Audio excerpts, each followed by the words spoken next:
Pittodrie, 12 minutes of the match remaining. What a sneak. A stunner from Kenny Miller. Rifles it into the roof of the net. Or send Fox a friend request on Skype at Rangers Radio Online. He's gone into the middle, McSwegan's in there too. Will he come for McSwegan? There's his header, and he scores! What a substitution!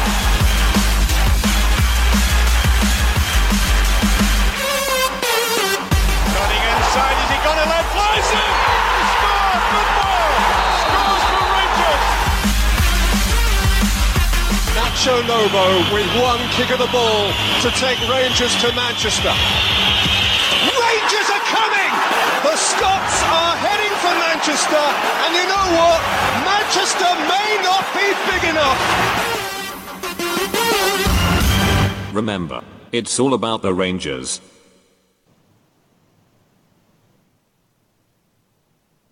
Oh, good evening and welcome to Rangers Radio. Join myself, Fox, here on the panel as the one and only Bridgeman and Big Ulster Bear. How we doing, gentlemen? Doing very well, everybody. Glad to be on again. Oh, can I say a big good evening to the guys in the panel, and a huge good evening to the boys in the lobby and to all the Rangers fans all over the world. Good evening and welcome to Rangers Radio. How are you, Bridge? I'm excellent tonight, pal. Excellent. I'm very, very happy. Very happy, man. Where have we fund this 100 million quid for, Bridge? 100 million? What's this one? These players, we're signing every 5 minutes. Oh, God, it's incredible. I mean, it's just about every single player that's on the market is a Rangers target. And Rangers lose out on Walker, you know. And one of the favourites is that because the boy just signed for Wigan. So Rangers lose out. And I'm looking, I'm going, Rangers bid last season for him, or supposedly put a transfer request in for him, you know, to see what it's just. Hearts shit. It cost herself a few quid. Absolutely, I'm delighted for that. And the more they can do that, the better. Because you see, if the boy Walker, and obviously no offence to him, I wish him well wherever he goes. But if he then gets a wee problem, is he going to come? Are Rangers going to step in for him again? Is he always for the rest of his life going to be a Rangers target? These are the questions I ask myself. Anyway, that boy Shadow's getting you tight in the lobby, boy. Yes. How are you, Big Ulster? I'm doing very well, thanks. Just quickly on that point there, I think with Jamie Murphy saying, and I think that's why our interest is quit with Jamie Walker, to be honest. Why would we, mate? I mean, Jamie Walker, I've not seen him that often. I've seen him play against us. I think he's not impressed for me, you know. No, he's a decent enough player, but I don't think he's the quality. You know, we're looking obviously to get the quality in now to maybe make challenges with seasons to come. I don't think it's a massive loss to Rangers, to be honest. No. Jamie Murphy or Jamie Walker for you? Who'd you take? Murphy all day long. He's went down to England. He's proved it in the Championship. Looking on his Twitter account, you know, there's every single Brighton fan, you know, was really chuffed for him to get a dream move to Rangers, and they all said how great he had played for them. So taking their advice by watching him, you know, playing at the highest level, you have to say that Murphy's the better signing because he's proved it. Murphy's Law, Bridgeman. Well, up to now anyway, most people that you read, particularly in Follow in the Rangers media, they're singing Murphy's praises. Obviously, he's a far more expensive player, or he has been up to now, far more expensive player than Walker. But I hark back to 2 seasons ago when Carson's Army mentioned the fact that Walker would be a fantastic player and a great acquisition for Rangers if they should go in and get him. And I dare say then they were probably talking about less than 250,000. I'm assuming it was that anyway, you know, because at that time we're still in the Championship, you know. So it would be very interesting to see how it goes. Obviously, I'm hoping that Murphy actually proves it to be a £2 million player. But the strangest thing about all of this with Murphy, and I was reading it today, I think he left. Who did he go to? For God Almighty sake, was it Norwich? Sheffield United. Sheffield United, and he went to Brighton. and I think that deal was a £2 million deal. Yeah, I think. Yep, I think it was. I think you're right. If it was a £2 million deal, and the guy can't get a game for Brighton now, I don't mean any harm to anyone. I'm just throwing this thing out. It looks that they wanted him off the books, much like we've wanted people off the books. But now they've got him off the books. Rangers want him, but I don't know where the correlation comes in, because we're going to end up paying, allegedly, this is what I'm hearing, we'll end up paying £2 million for him, which is what he was bought for in the first place. So a club like Brighton, who bought him and then binned him to all intents and purposes, and has only started him maybe as a subby twice or something like that this season, and all of a sudden he's a £2 million player again, and I just find that amazing. However, I think you lace your boots up in that Premiership, mate, you're a £2 million player. I don't doubt that he is a £2 million player. All I'm saying is that the idea is they bought him for £2 million. They don't want him in the team. He's a £2 million player. They don't want him in the team, and in fact, when we don't want him in the team like Kashina did, they either get rid of him, give him money, tell him to go away, whatever it is, get off the books and so on and so forth. But no, Rangers step in and all of a sudden they've got their £2 million, or close to it. That's what it sounds like. To be fair, I don't think they were actually looking really as much to bin him, because I was listening to Chris Hughton. I think it's Chris Hughton's the manager for them. Yeah, that's correct. And he was saying really good things about him. He was actually saying he was more than happy to keep him at the club, but obviously I think Rangers have asked about his availability, and he sort of pushed for a deal because that's where he wants to go. And Chris Hughton was given the impression that he'd be very happy if he was to stay, but he wouldn't get in his way, obviously, to come to Rangers because of the circumstances. I think most football men, Bridge, sorry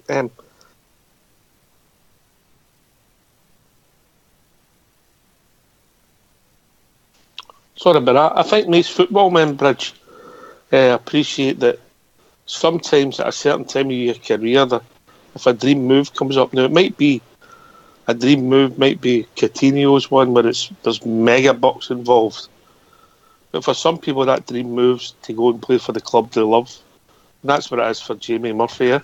Like from Murphy's side, there's no problem, and I don't think there's a problem with Rangers either. And even if it was a £2 million, I'm not saying that he's not worth £2 million. All I'm saying is that if you just look at the trail, he goes for Sheffield Wednesday, Sheffield United, whatever, and he goes to Brighton and he's a wanted player, and he plays there for a season and gets him promoted, yeah.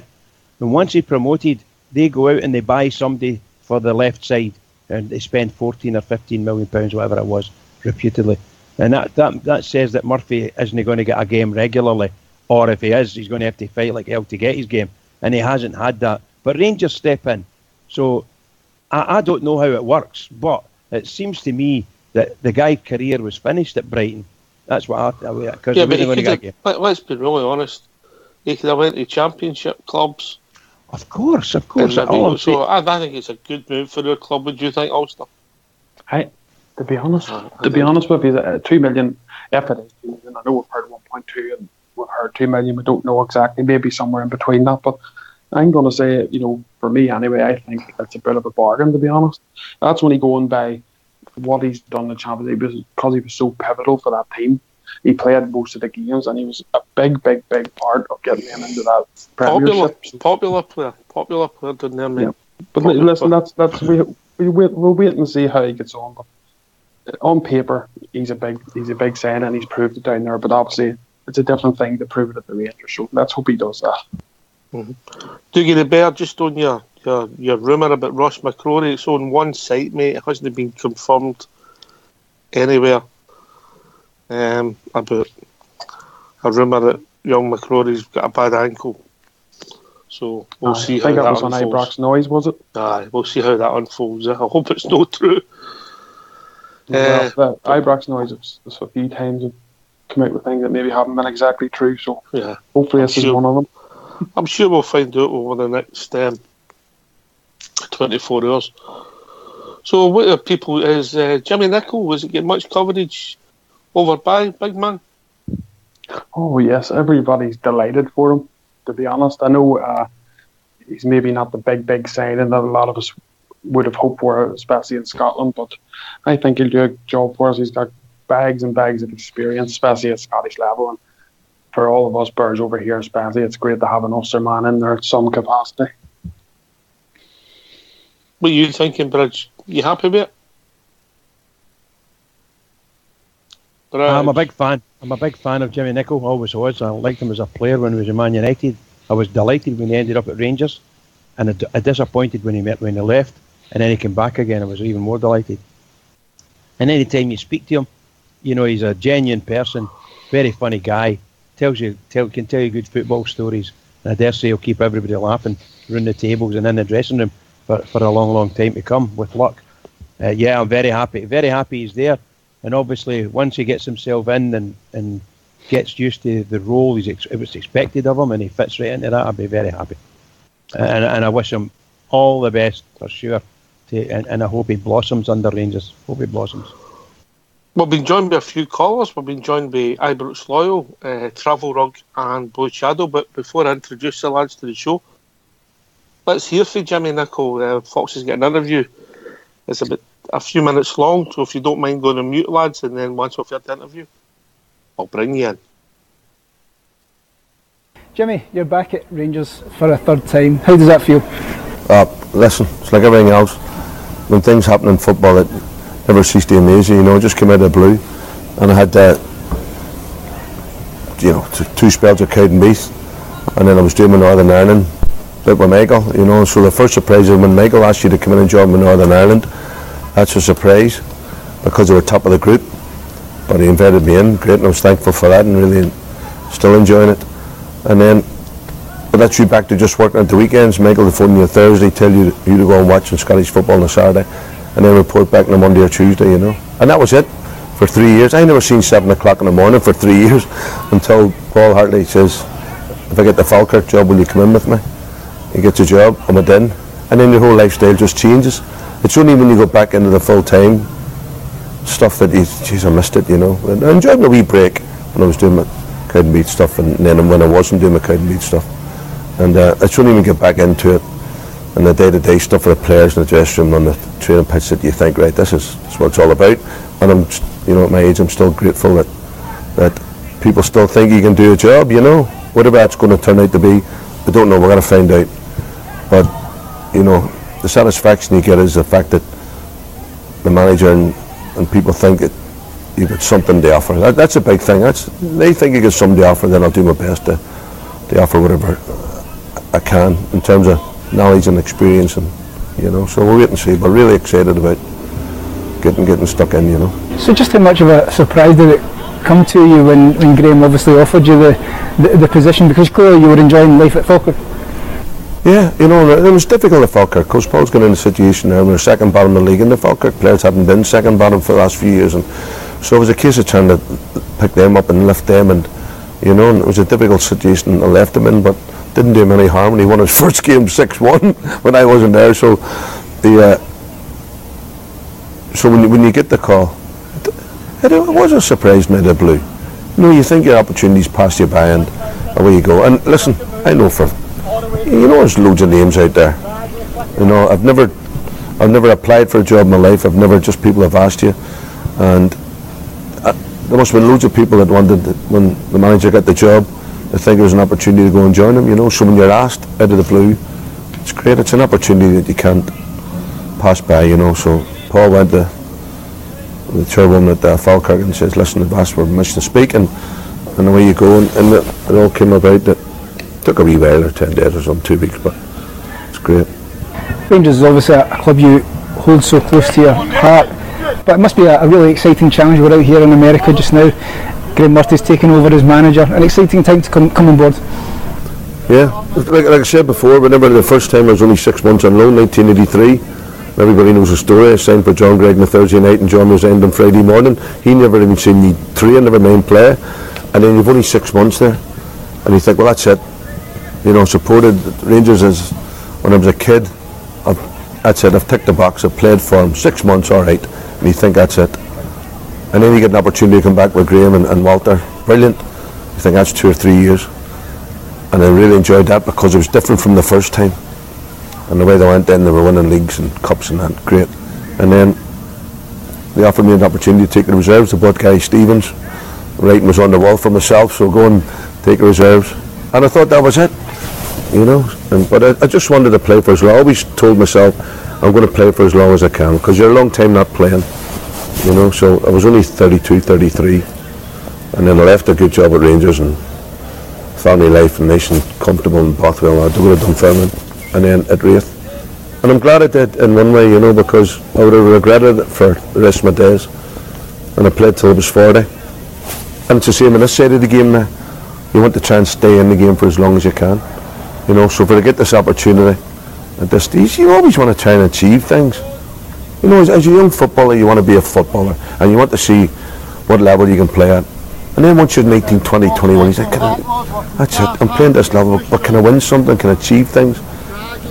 And if you're lucky enough to achieve things, great. And then in this side of the game of coaching, if you're a young coach, you want to be a manager. Then when you're a manager, God, if I could just get a winning team and win things. And so you're always striving to achieve things, you know.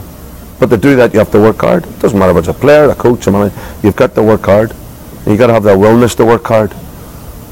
Not just say, right, I've achieved it. I'm at a big club. I'm getting a big salary. What you know, it goes beyond that. You've got to think about, I want to achieve something now. Out with the big club, out with the big salary. I've got to go and win something, and we all know what that is, you know. You got to see in the 80s at Ibrox just about the demands and the expectations that come along with being a Rangers player. How important do you think that is just now? We've obviously got Graham Murphy, Jonathan Johansson, and likes of Colin Stewart, younger maybe managers and coaches, and you've got that valuable experience. Yeah, but all you've done is people say over your experience, but you get to use that experience, you know. There's no point in being experienced. It's like playing. There's no point, you know, being over the hill, you know. You can play, but you can't walk, you can't run, you know. You get the, it's the same as this here. We use experience. It's got to come out. And experience for me is when you've been in loads of different situations, and there's nothing surprises you, because you've been through all them situations with players, with upstairs or club, or different, whatever aspects. And then you get the, geez, I remember this happened to me 5 years ago. Well, this is how we handled it. That sort of thing, you know. But I think the biggest thing is with the players, you know. When you're trying to drill into players, you turn around and say, can I tell you something? 35 years ago, I was playing from the 10, 11, 12,000 at Ibrox. When Aberdeen, Dundee and I were winning everything, and Rangers were sitting 3rd, 4th, 5th. You know, appreciate the first 50-odd thousand here. Every second week is 50-odd thousand here. You go away from home, there's 5 to 10,000. You can't get away from it. So it's how you handle it, you know. And they've got to enjoy it, because the day now they're no longer here. Then don't wait till you're not here to appreciate what you had. And you know, you just got to try and instill in them, because it is it. Anybody's got an opportunity to work here, play here, grasp the opportunity. That's the only advice I would give them. You clearly view Rangers as, obviously it's a very special club, a very special institution, as you say. The fan base that the club has, there'll be fans at the games out here in America. You see it at Ibrox and away venues every week. It's a very special club to play for. Yeah, and that's why you have to look at the players very closely. You've got to, because you've got to turn around and say, it's great being, and I talk to players and turn around and say, it's great being cheered by 50,000 people, but can you handle being booed by 50,000 people? And that's the thing you always look for, you know. When I was young, there was a manager said to me that it takes more than ability to make it as a player. You've got to have something in your character, your makeup, your temperament to make it, you know. And I didn't really realise what he was talking about. As only you get older, you think, geez, I got through that. I did get booed by 50-odd thousand people every second week when I was young, and you get through it. And once you get through it, and you come out the other side, then you know how to handle that then, you know. And the biggest thing about handling is, as a manager told me, you've got through it. And the reason why is because you had 1,000 kicks. You made 989 mistakes, but I don't care. I'd rather you did that than only touch the ball 10 times. And it was a simple analogy of what he's expecting from you. You can either handle it or you can't.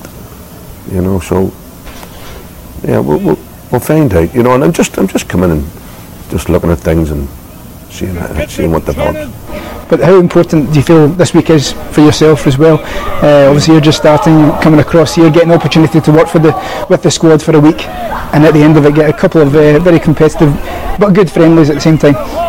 Yeah, Well, it was great because you get a chance to sit with the manager and get to know the manager and the staff and how they work, and just sit back and see what they train and see what they've got all laid out. The medical staff knew them and all the boys in the academy, Billy Kirk, you knew everybody. It was great that way. But it was good in another way because it wasn't going into a pressurised situation, you know. You know, if you had gone in before the Celtic game the day before, then as it happens, turned out a great second half and a good point, you know, so they must have. But I'm glad it's this sort of situation. You're getting yourself in there and getting to know them and all their nicknames and all their wee habits and all their wee familiarities, you know, so it's good. And just finally, obviously, we've seen a couple of new faces come in here so far, like Sir Sean Goss and Jamie Murphy as well. Obviously, it's key to strengthen the squad, strengthen the group, but you'll be looking forward to the competitive games starting again, like Sir Fraser, Aberdeen this month as well. Looking forward to all these matches coming up. Every single game, and every single game can't be treated any different from the next one. It really is. You've gone from drawn against Celtic to Fraserburgh away in the cup. It can't be any different. And if you think it's going to be any different, you'll lose the game. It won't be any different. It can't be from the second up performance against Celtic and take it into Fraserburgh. It's got to be. And every single game's the same.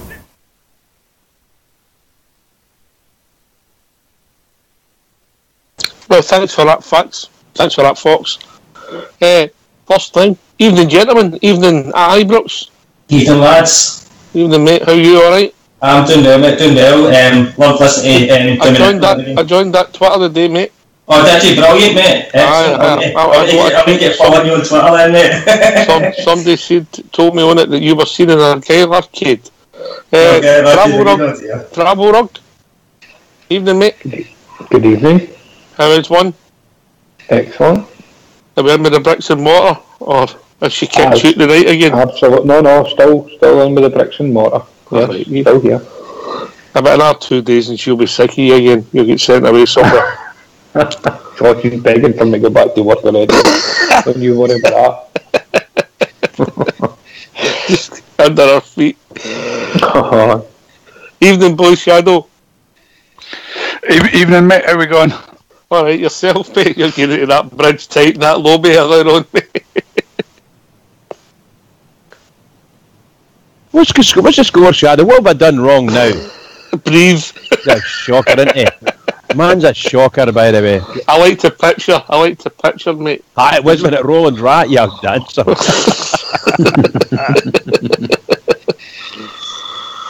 Hey, I'll stop yourself, boy. Did you enjoy listening to Jimmy Nicholl? Hey, old head on his shoulders now. He's been about the game a lot. And I think he'll be there just to pod and prod and encourage and cajole and maybe just get that wee bit extra out of some players. Prod being the operative word. Yeah, I see what I've done there. Nice one, Travel. Nice one. Oh, we lost, boy. Shadow, you still there? I'm still here. Right. No, I was just letting you boys carry on. I think he's got a wee bit more to offer than that. I mean, I like some of the things he's got to say. It's like you've got the big wages, but you've got to do the work with it, which is and putting in the hard work. You may have more quality, but if you don't put in the hard work, you're not going to win the game. 10% ability, 90% attitude, professional football, mate. Well, I've heard that one said before, certainly, and I think Jimmy will be reminding a few people of that. Some of the basics, and I say just pointing them in the right direction. It'll be done with humour to start with, but if they don't get the point, I think there'll be the point of the boot will be going up the backside as well. Travel Rug, did you enjoy that? Yes, and another thing that I taken for it was he was talking about playing in front of 10, 11, 12,000. I think what he was trying to say, and I'm sure he'll be pressing that message in, is don't take 50,000 fans for granted. You don't want to go, but you don't want to go to play in front of 10 and 11, 12,000 Ibrox. I think we've shown that it'll take a lot for us to drop back to low crowds again. But I think what he's saying is appreciate what you've got. Mm-hmm. Alan McCoist managed it. It was nearly down to 12,000. Well, that that second season, wasn't it? And no, the first season in the Championship wasn't it a club, or was it? Well, he went down to 17,000 just before he got sacked. I think it was a cup game. That was midweek, but they were midweek. Midweek Kilmarnock was near about 12,000. It was a bitter cold night, and I can remember looking about, and I think they put the number up. The attendance was in 8. I remember thinking, there's not even anywhere near that here, you know. So, but it was quite low, but right again, midweek, freezing cold. It was Livingston or Kilmarnock were playing. I can't mind that it was miserable. And hey, you're right. Just appreciate what we've got, and hopefully the fans will show them, continue to show the loyalty we have so far. So. Ibrox Loyal, did you enjoy that? I did, mate. No, very much so, mate. Says a lot of good things, a lot of interesting things. And let's be honest, he says, I've got stories I can tell them, but as Truce just says there as well, Blue Shadows just says, they'll get the bit up the backside as well. I'll be nice with them when I need to be, but when I need to be strict, I'll be strict. And I think that's the way it should be. And I think that's why we need somebody who has sort of experience of coming in and can teach some of the new players that have come in, players that have been away for a while, that you're going to get 50,000 every other week, but enjoy it. But you've got to earn the right to play in front of that 50,000 every week.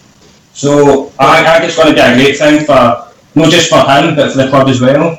Did you know also emphasise you've got to get used to it? Get used to playing in front of these figures as well, because you can't let it overawe you, you know. It's got to be the norm for you, so absolutely, you relax. Yeah.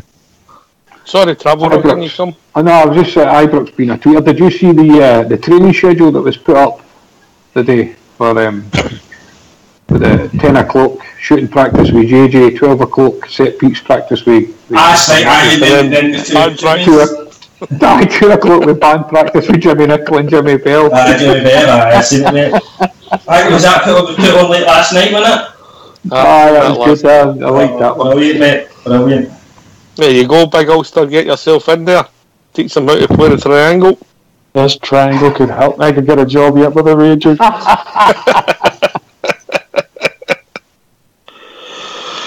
Oh dear. I think I like what he was saying there. He's right too. You know, there's players in the past, especially in the last few seasons, who think they've come to the Rangers, they wear the blue shirt, they've dandered out the Ibrox, and it sort of passed them by. I think some players have thought, right, that's me, I've made it now. But as Jimmy Nicholl says himself, that's not the way. You have to go and prove it in that shirt, because if you don't, you'll be out the door, and then for the rest of your life, you'll be wishing you'd done more. So hopefully he instills that in the players that are there now and gets the most out of them and convinces them that this is the place to be and don't let the opportunity pass you by. I think what they've also got to comprehend their players, Bridgman, is that the other team up their levels when they're playing at Ibrox. Very much so. And I think certainly our younger players, but there's maybe 3 or 4 games we can highlight this season alone, where we just haven't, it looks like we just didn't turn up. So the other teams have been well up for the game. Unfortunately, we haven't. We've been expecting great things. We've even scored the first goal quite early in the games and lost them. So there's just crazy things happening to us, and we really need to get that resolved. And we need to be, shall we say, we need to get this isolation part in our mind. And we're the Rangers. We play that way, and we're going to go out and score. And sometimes we've got to adapt. And we adapt, but we're not worried about the other team because we're better than the other team. Let's go out there and show them that kind of thing, you know. Don't be too tentative. Just go out there and leather them. Well, that's the way I look at it anyway.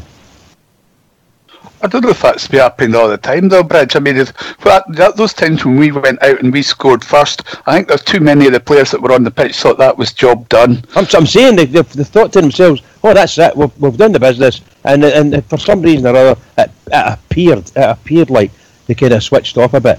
And what I'm meaning is that they need to be on top of their game for the 90 minutes from start to finish. None of this waiting 5 minutes to see what's happening.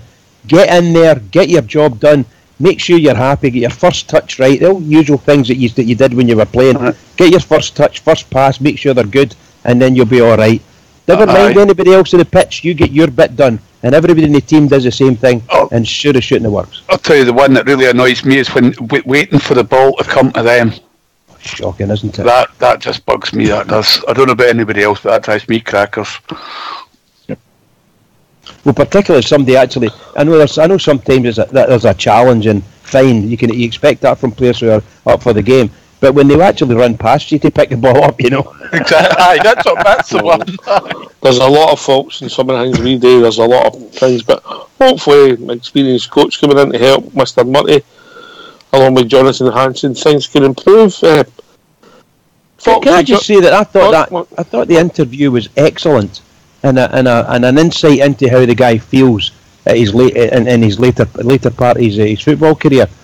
For giving you an idea what it was like when he was younger, how he felt, to what he's like now, and he's far more relaxed person. But when the tension gets on, you might see a different side to him. So I think there's a lot for us to see. I think so anyway. Yeah, I mean, it looks as if it's a popular appointment. You with us, Fox? I am, mate. Yeah, some good appointments at the club. Not just Jimmy Nicholl. Some other news today.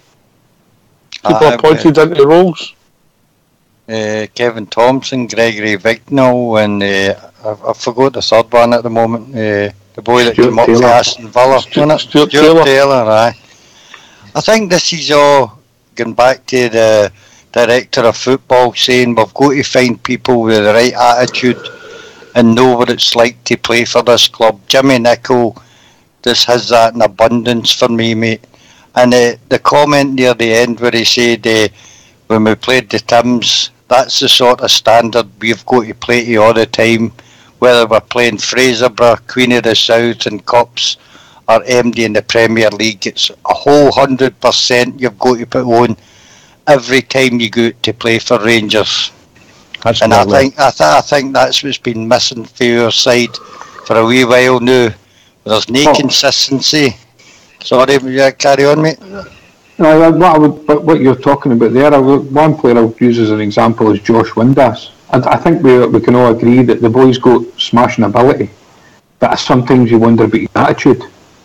And if we can work on Josh Windass's attitude, I think he'll be a great player for us. And I think he's shown this season that if we can play him in the right position, and you can get him to play for 90 minutes, then I think we'll have a cracker. But it's been an attitude issue.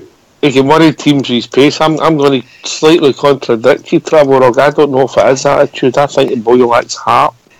Oh, I don't know. I think he's got. I can't accept that he's not got it when you think about how his father played. And I think I just think maybe they had it too easy. I don't know. Maybe they never had somebody biting them and snaking them and getting at them all the time. I can't imagine Warburton being that type of guy, and I don't know if Pedro was more interested in some other players than it was him, but I've got hopes for Windass what I've seen him in a couple of games this year. So maybe it's just Aberdeen away, mate. Aberdeen at Ibrox, he was absolutely excellent. He worried them. No, I was just trying to add to what Fox was saying there, and I'm just using the one particular player. There's some players there that if we can sort their attitude right, I think we might have crackers. Sorry, I was going to ask you, Oxy, do you expect this little training stint over in Florida? Do you expect this to show anything up? In the line along the lines of what Travel's saying. So if we think, for instance, if Travel and me for that matter think that the boy's got a bit in him, but if some folk kind of doubt his heart or doubt this, is there any way we can confirm that by what's happening over in Florida, or do we have to wait until we see him again and play him? I'm going to come in Blue Shadow with this next, then we'll go to Big Ulster. But the trouble is, you have a lot of drills you want in the world, but doesn't put heart into a player. Blue Shadow. Right.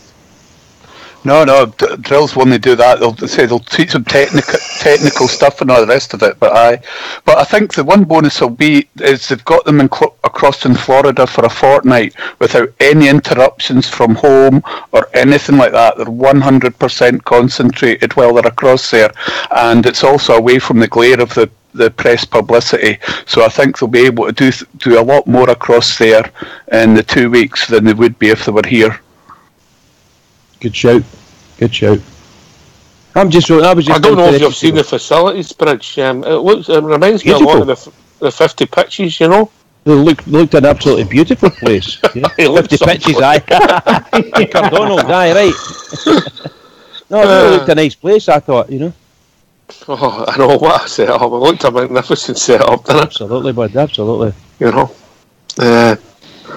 Big Ulster, raised the point about Josh Windass.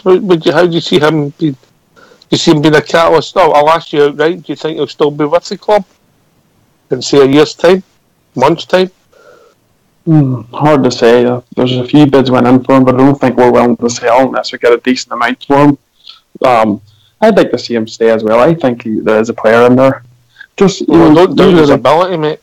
Oh yeah, this is it. But that's what it's all about. It goes back to what Jimmy Nicholl was saying as well. You can't put in performances this week and then for the next 3 weeks not put the performances in. You have to be putting them in every single week, and hopefully people like Jimmy Nicholl, his experience, can talk to young players like Josh Windass and put an arm around them when needed and just let them know they have the ability and try and help them to put these performances in more often than not. And there's no doubt he can be a great asset for us if he does that. Hi Brooks, if anybody wants to join us, what's the number? It's 0141 356 1972. Where else can you join us, Fox? At rangersradio.online. If you've been on the show before, you'll come straight through into the programme. If you haven't, as soon as you phone, I will cut the call off and send you a contact request so that I can add you into the call. And teach them. And teach them. Teach them nothing. Teach them nothing. Bad things. Aye, bad company. Can I and Fox just lightly just touched on it there, but Kevin Thompson and Gregory Vigneault. My mate, Kevin Thompson. Aye, absolutely. And do you know what? Anybody that's listened to that interview, and if you listen to him when he does his BT Sports stuff, he speaks very well. He speaks a lot of sense when it comes to football. He's got a great attitude. He's got a proper winning attitude. And if I follow him on Twitter and I see the stuff that comes through about his academy, and he gets a lot of praise for some of the parents of kids that he does the one-to-one stuff with, and some of the clubs that he helps out with, and everybody seems to have great things to say about them and how that's improved their kids and all the rest of it. It's a great move for Rangers. It's something that a lot of the fans have been asking for. I think it's fantastic we're getting somebody like Kevin Thompson into the club. Can I follow on for that? Just a wee minute. And also, to then add the Gregory Vigneault one, and when you listen to what they say about Gregory Vigneault, how he's been involved in academies in the continent, and I think it was somebody that said that he's willing to come across here and commit to a job despite he's only going to be working three nights a week, and then at the weekend, because I think he's taking one of the youth teams, but he's been willing to go that extra and do that and showing great commitment. But I think it's great foresight for the club. Not only bringing somebody like Kevin Thompson with his links to the club, but Gregory Vigneault also with links to the club, also links to European and continental football, and I think it's a great signal we're sending it, and another good move. Bridgman, I was just wanting to say that I'm delighted with the people that have come into the club, the three coaches, and what it's doing is to me it's affirmation that Rangers are rebuilding their infrastructure, their management infrastructure. People are coming in of note, and Rangers are bringing them in gladly. And not only that are ex-Rangers players in many ways, not every one of them, but a lot of them. And it's really great to see, and we're really keen to see the infrastructure getting solidified over the next few seasons. And as we bring them in, hopefully the team can flourish a bit and get us somewhere, runs in cups, into Europe, something like that. They're fantastic for us, They did the whole everybody will get alert. Question I've got to ask is, I know Travel just mentioned the fact that Kevin Thompson does BT. He's a sort of panelist pundit on BT, not all the time, but sometimes. I'm wondering, do you think he'll still get that? He'll still have that? Do you think BT will drop his contract in any way, shape or form because he's now with the Rangers? I think they're self-employed, mate, and it's gig to gig. In reality, mate, I know he's been on doing a lot of Rangers games, and I don't see the Hibs games on there. Did you do the Celtic games, Bridge? No, don't know. Couldn't tell you. Sorry, mate. No, I'm just saying. I'm wondering if BT won't offer him if it's a playbook, a game by game basis. I'm wondering if BT won't offer him Does Stephen Craigan be a senior assistant manager at Motherwell or something? Yes, but there's no with Rangers. That's what I'm saying. No. I'm saying he's no with Rangers where the but Kevin Thompson is. Because he's with Rangers, that means I'm asking you a question. Do you think he will lose whatever contract he had with them because he's with Rangers now? It should be Kevin Thompson's choice. I don't think that PT will still pass him just because he's staying there. I don't think so, no. I don't know of anyone who's got a job at Rangers or with BT. Kenny Miller, but he's not playing. He's been on BT when he's been injured. And Sky, he done the old firm. I know he did Sky. I didn't know he did BT. So my apologies. Again, I just think it's a good move by the club. Absolutely! I'm delighted with it. Positive sign by the club. I'll give you just another wee. If you imagine if your boy or your grandson get asked to go for a trial or go and get a run out at Rangers, and you turn up there and there's the coaches happen to be whether it's Kevin Thompson or Peter Lovenkrands, Vinia, or whoever. I mean, that's fantastic. That shows something. For me, it shows there's a passage now through our club, and I want to see that. I want to see tradition, identity back at our club. It's something that's been badly missing over the last few years. It's not something that I associate with my club. When I grown up, that's not what I associated with. What's been happening over the last 5 or 6 years has been horrible. But let's start to get this back. Let's get back to people with links to our club. It's not just that. I mean, if you look, Kevin Thompson's going to be a big help to Ross McCrory, isn't he? And as a defensive midfielding coach, and also as well, Gregory Daniel wasn't a bad attacking fullback, as I seem to remember. That'll move Lee Wallace in the pecking order. we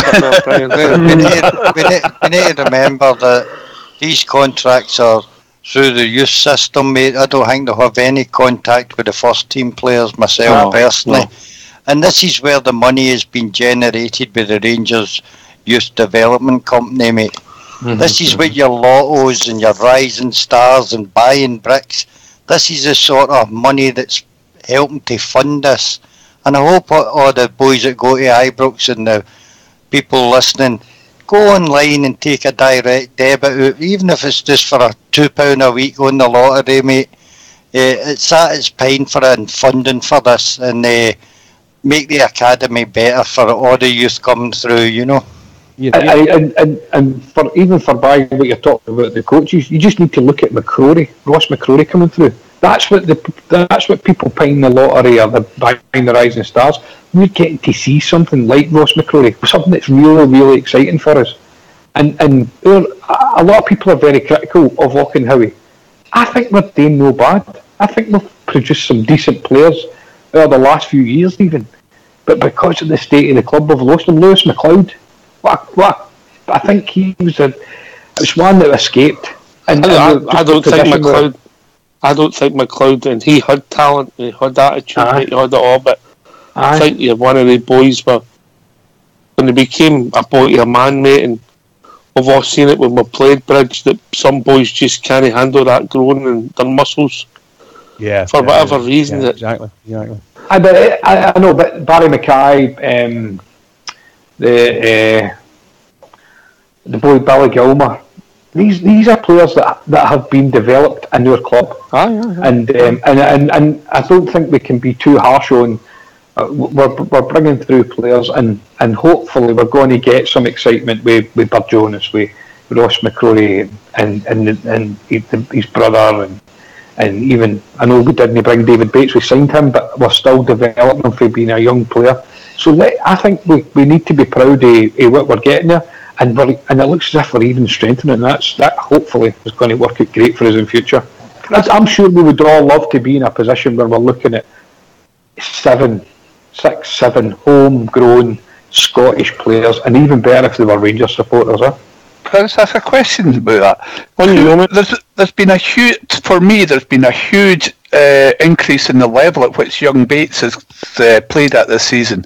Don't know what it is. What do you reckon's caused the big difference? Because him between this season and last season is massive. He looks more mature, mate, and as if he just believes he deserves to be there. Sometimes you get in with that trepidation and you think, oh, I shouldn't be here, this is too much for me. There was a couple of games last... Sorry. He's got man of the match at Pittodrie and Celtic Park for our team. Anyway, we've been joined by a caller. I think I can hear Big Blue jumping away at the bit. Blue? Must be Big Alan, eh? It's a big JCB or a Komatsu jamming a bit. Hey, is that better? Aye, mate, you're fine, mate. I was being sarcastic at Big Man. How you doing? Big Blue's in the back of my ute, man. He guards the pillbox. What was I going to say to you? Is that Ross McCrory? I was reading something this morning. Has he got an injury, laddie? There's a rumour going about he's got a bad ankle, mate. Some put it on one side to say that it's broken, but nothing's come out. There's no any of the media. He's trained in Florida, or was it just? Aye, missed a day. Resting the boy. It would be very nasty for the other side of the city, starting some other rumour. No one none happened to that boy. He should be wrapped in cotton wool. He will get injuries. He will get injuries. But he's a hardy bit of tin, man. You seen him for his first interview when he go in the park that time at Partick Thistle. You can tell that boy's got something about him. He'll know what about injuries. Is that what he is? Aye. Oh, he's a nursery boy. Bacon, then. Is that where you're from, aye? South Ayrshire he is. I'm from, aye. So, what's the difference? We're all tough. Is that cannibal still live in a cave, doesn't there? Cannibal in a cave. That's quite close to where he is anyway, aye. Aye, right. Sonny's a cannibal. Sonny Bean. Sonny Bean, was it? Sonny Bean, aye. Sonny Bean, aye. Sonny Bean. He was a nursery man. I heard Jimmy Nicholl talking there, like, it was just a bit of a soundbite, I think, for club media. He didn't impress me. Said the usual things. In regards to the other people that have come into the club, I think the most important thing is, I know we would like a Rangers link with the guys, but I think the most important thing and the paramount thing must be that they're good coaches. Yeah? Oh, aye, first and foremost.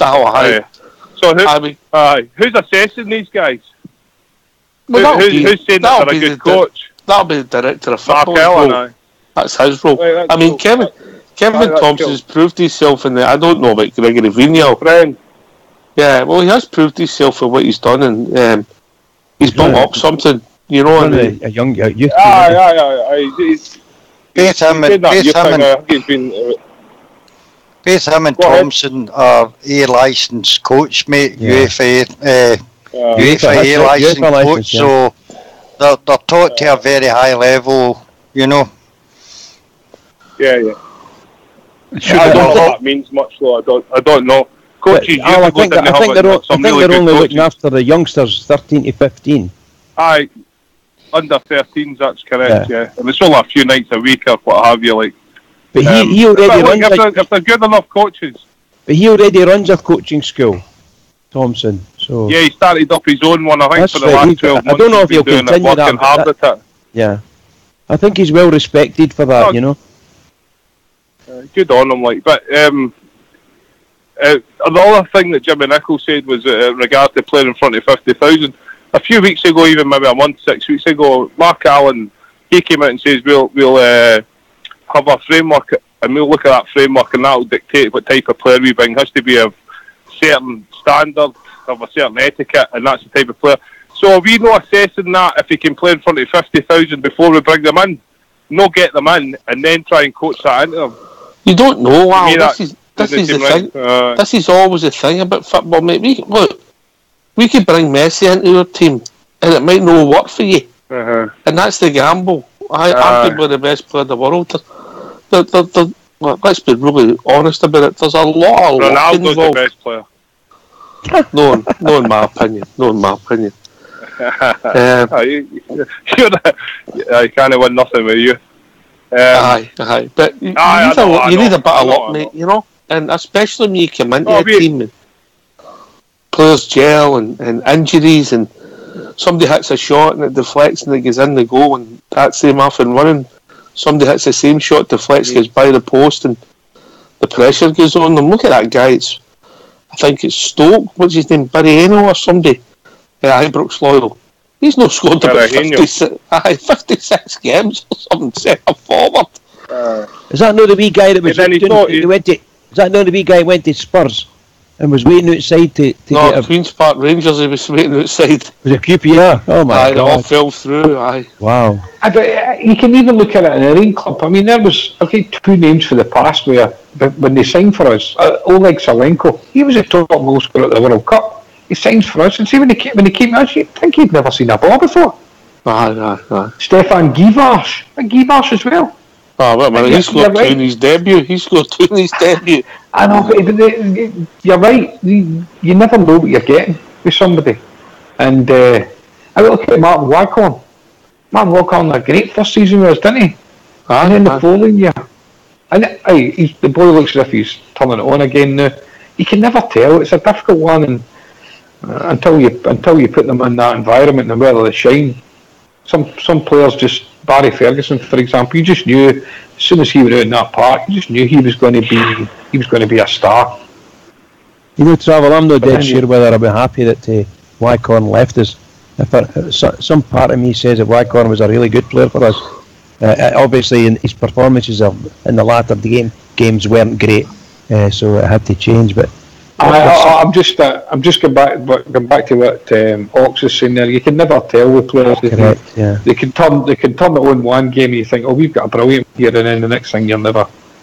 You don't know what you're going to get, you know. How do you solve that then, Carpet? How is that resolved? That's the luck of the game, and the I mean, look at if Fergie's arguably Fergie the greatest manager's ever been, arguably. Yes. People put Bill Struth. William Wilton. Never won European Cups. Alex Ferguson's the greatest manager. Shankly.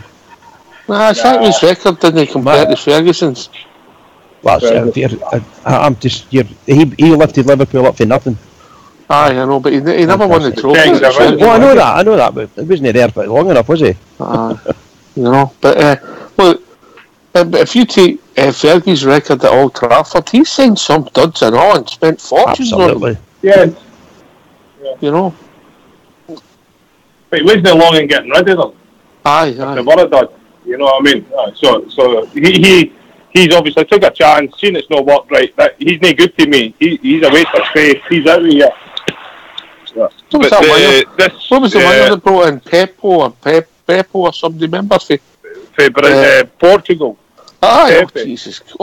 You've seen him playing on the beach up there. Yeah. So is that on the back streets there? No, he was a pheasant stock in the back streets of Lisbon or something. I think Ferguson's greatest players were the homegrown boys. You know, the Beckhams and the Giggs and I think Cristiano Ronaldo's got something. I was just about to say, I think they were the homegrown players, and then they brought in Cristiano Ronaldo. They had him for 4 or 5 years.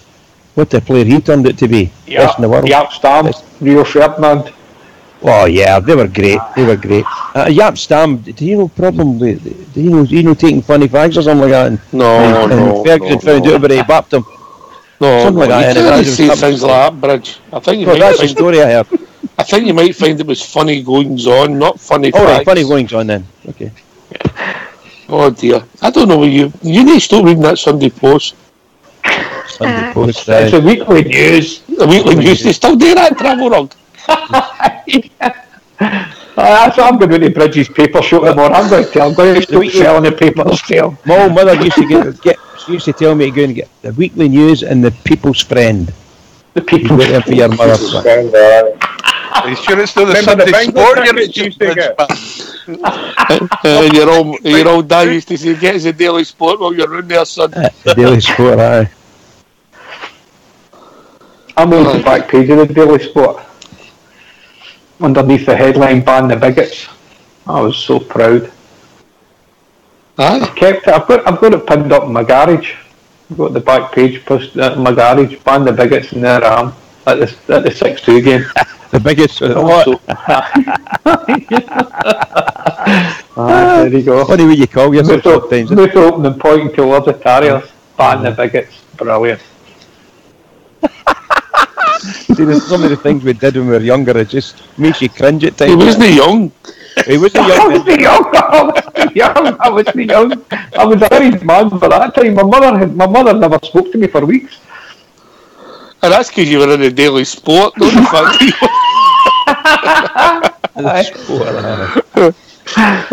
Was it some? What you get mad? It was a fact that you were in the Daily Sport. Oh, dear. What was your mum doing looking at the Daily Sport? I took it home and showed it to her, but I think she stopped talking to me because I bought the Sport. Embarrassed her. Your old man asked you for a signed copy, did he? Yeah, he's in. Anyway, what about some of the stuff that it's been in today? It was one of the ones was apparently somebody overheard in Asda's at Govan that Rangers hadn't paid a £130 shopping bill when the Asda delivery truck went this week with the usual shopping. The guy that went to pay and get the card got refused, and that's why this liquidation rumour's coming. What a load of carry I've never seen them now. Oh, they're struggling, aren't they? They're struggling. Some people, I mean, I wouldn't say it personally, but some people would say that they're frightened that a big story that was the headlines on the national news today could grow arms and legs. I heard that the ambulance chasers amongst the lawyers, mate, are saying that the case is coming out that could be better than PPI, mate. Oh, explain yourself, Fox. Explain yourself, Fox. Aye, please. Oh, no, just think about it, mate. Oh. How much do you think Peter Lawwell's kept aside for the compensation payments? He couldn't afford it, mate. Oh, I bet he couldn't. So where is that Ox? So I can hear it. It's if you go on, imagine BBC. It was the headlines in the national news. The case has started at Liverpool Crown Court. What for? The child abuse and football crew. Oh, no, that's right. Aye, the crew coach, that boy. Did he link to Celtic? Please say yes. Yes, allegedly. Yes. Oh, lovely. Allegedly. Oh, it's a sad day when we're hoping for things like that enough to come into the newspapers.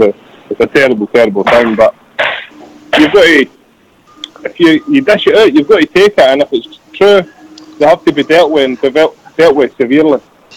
Is it maybe as Oxy? Maybe it's just manipulating the press. Any club, Alan. Oh yeah, that's what I'm saying. Aye, any club. That's deplorable. Aye. Yep. Carry on, that's deplorable. It's not worth. I know. I think what you're right is it's manipulating the headlines and manipulating the press at the moment. It's you wonder what it's about, and more interestingly, maybe there's other stories kicking about the stuff that's getting buried as well just now. I think maybe one of the players is getting into a bit of bother, and there's a lot of talk about their manager being tempted down south with a Premiership club that's looking for a manager at the moment. So the trannies apparently being. Could I just come in? When you go before we take it quick, before you go. Certainly I wouldn't coming out. I'm sure that would be good for us all. Big George last night, I listened to the second half of the show. He made a brilliant point, so I congratulate him on that. We need to be more media savvy and just put out bogus stories like he was saying. Stoke City have came in with a £3.5 million bid for Dean Windass. Liverpool are looking at Candias. We should be just popping these stories in the paper like Celtic did, because that's all they do. So I praise George for raising that point. Rangers should listen to George.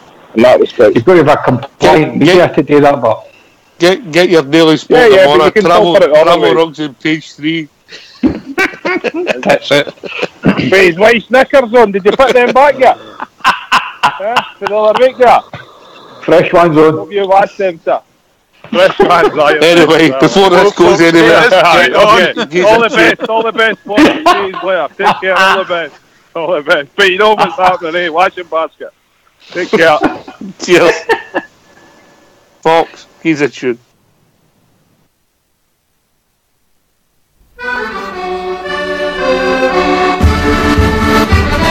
See them march on, marching on through the years of history. They sailed on high, for the jersey they will do or die. Fight for pride, brave the gate with a badge of glory. Win, lose or draw, that's the Glasgow Rangers story. See them march on, banners high as they fly before you. Loyal and true, on the way to cheer the boys in blue. Follow the moon, marching on to the songs of glory. Win, lose or draw, that's the Glasgow Rangers story.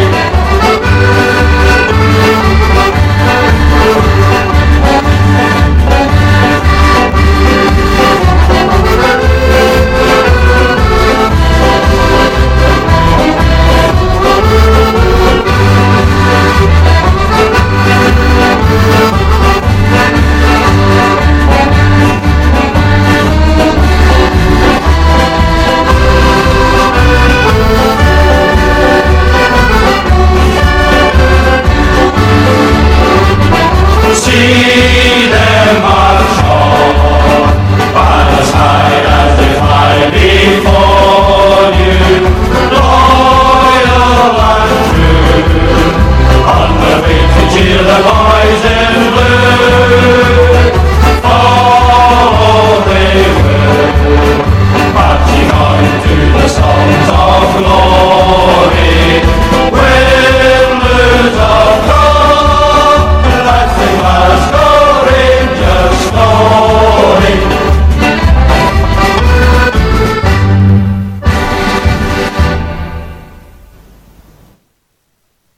Well, I hope True Blue enjoyed that one.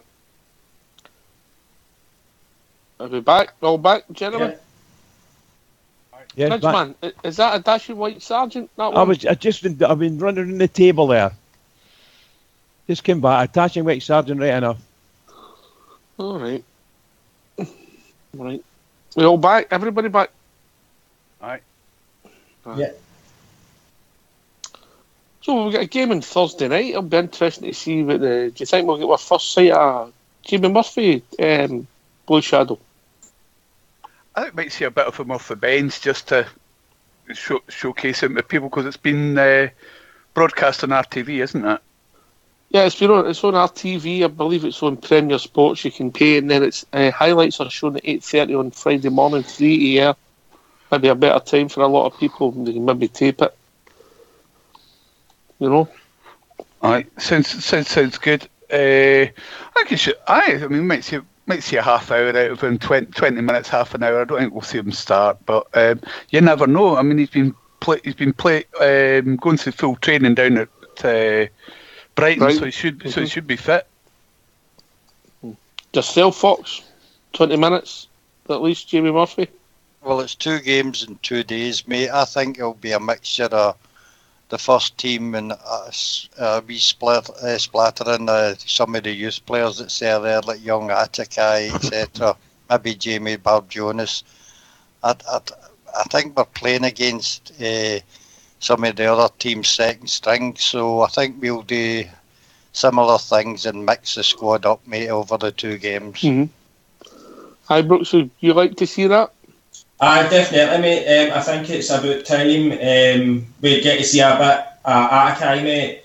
I think he's ready to step up now and be counted by all the accounts and the biggest majority of the youth games and everything else. And people like Josh Windass and a few of the other boys were talking how well he's settling into being in amongst the first team, and they think that he can do stuff as well. So I'm really looking forward to hopefully seeing some of him throughout the two games. Considering the two of them are that close together, it's the ideal preparation for to give some of these young boys a chance. So. Is it definitely Thursday? The game? It's Thursday into Friday. Thursday into Friday, so it's midnight. So it's actually Friday it starts, mate. Right, okay. I thought it was Wednesday. And then Saturday at 6 o'clock, so at night. So. I don't know if Murphy will be fit and ready for the game. You can only go with the manager, can't you? What do you mean no fit? I don't know if he's match fit or no. I don't know if he's played enough games. He's no listening to us, is he? No. I listened to you. You said he was fit, and you said he had played some football. I don't think he's played. I don't think he's played any games there in England yet. So see if he's no match fit. Surely this is a type of game that you should be playing. Well, I would imagine, yes. But I'm saying I think we need to go with what the manager says, and no just throw. Well, maybe he's all right to throw him in. I don't know, but he might bring him on for 10-15 minutes at the end or something like that. That's my thoughts on it. I'd get him straight in there. Well, there's a folk. Some of the guys in the lobby are saying the same thing. Again, it's up to the manager. It just depends on his fitness. We don't know. Certainly, I don't know. But going by what I've read in certain places, he's not 100% match fit. And this is what this training camp thing's all about, to see who's what and how's it good for. So he needs to get his fitness up, and there's no better way to do it than play, is there? So let's hope he gets a chance anyway. What about you, Fox? You look forward to seeing? I want to see a wee glimpse of the boy Goss as well. Murty's kind of talked him up as a bit of a playmaker, so I would like to see him in one of the two games, mate. Let him join in and get to know his teammates a bit better, I won't be interested to see the boy goes, because he owes us nothing, Bridger. Absolutely. See what I've done there? The Ghost brothers. I know you know. By the way, you see that, Ibrox? Did you get that one? No, wish. Old school put a cracking photo in the Google Bros Ibrox Loyal. Just Google Bros, right? Yeah. Right. Yeah. Old school's done well. There's a smashing picture in the lobby there. A huge stand. I don't know where it is. Be interested to know where that is. Massive amount of Rangers fans. Brilliant. Well done, Old School. Was it? Oh, I missed it. It's in the lobby. If you just page back a wee bit, where is? It's really brilliant. I don't know where it is. Maybe Old School will be able to tell us anyway. Bird Down Under, there's a rumour on one site that McCrory's got a broken ankle, but it's a rumour. It's not broke anywhere else. It's not in the media. I was speaking to a few people on Twitter there 5 minutes ago, mate, and they're saying it's not as bad as everybody first feared. So it's not broke. As far as they're led to believe, it's not broke. All right. Well, I've seen some of the stuff that's got on Twitter with fans that's been travelling out for the game. It's unbelievable the lengths of just this country that people are travelling. It's Plymouth and I seen there was boys from Stranraer were there and the Leicester one went up there as well, mate. I seen them getting there.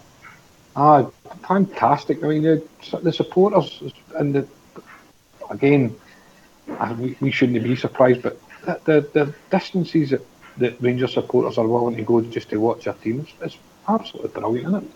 That's Sheffield Bridge. Sheffield, I just said to Old School and he's put it up there for me. So big cheers Old School. But what it's tremendous looking at, isn't it? That's amazing. That was just as I walked in, they all started cheering. Was that coincidence or did they all know you? Brilliant. Do you think we'll see Andy Halliday and possibly Halloran getting a run out as well? I think most of the players that will be there, Fox, I wouldn't be surprised if people were on for 30 minutes or whatever. I don't know the rules of the tournament, I would think that. I would think something like that. I don't think they'll be I think most of the people over there are going to the park at some point, mate. I think all of them that are fit enough to play will get some sort of game. Let's put it that way. Because is it two games in 2 days or something we're playing? Pretty much less than 48 hours apart, I think. Is it 48 hours, is it? Less than 48 hours, I think it might Less work. than 48 hours, well, say no more. So it's very difficult. I think they've got to use every single head that's there has got to be counted. Simple as that. Well, I don't know if I'm just being mean or getting mean in my old age, mate. I don't want to see O'Halloran anywhere near the park. You mean you don't want him to play for Rangers? No, I don't want to see him ever anywhere near a Rangers jersey again. Okay. But that, as I say, it's just a personal opinion, mate. Why? Why? What? Why? Why? Because if you listen to what Pedro says, right, and I think I can believe Pedro a lot more than I would ever believe O'Halloran. The leaks that were coming out, they were all coming out at the times we says when he was getting them. So I believe it was O'Halloran that was a leak. And I just think his attitude's not right. If you look at it, mate, the White O'Halloran came in, right, he did well when he came to us for the first 6 games, right? Then we never really seen him again. He goes to St Johnstone on loan. He did alright for them for 6 games. Then he's never seen again until he comes back to us near enough when his loan time's up. I think he's another one who's not got a very good attitude, or his attitude be that he doesn't want to be our club. And if he doesn't want to be our club, I don't want to see him anywhere near a Rangers jersey. And I think via that alone, I think I could be pretty well stood up to what I say. So I think you'll probably find that O'Halloran and Halliday and others who are coming back will do. I think these guys will see this as a fresh chance to actually do something under a different manager. And is it Dalziel? Is the other one Dalziel? Dalziel, aye. So this is a chance for these guys to actually go there and show the manager that they can play football in a good manner, because it doesn't look as if they've ever had that, given themselves that chance.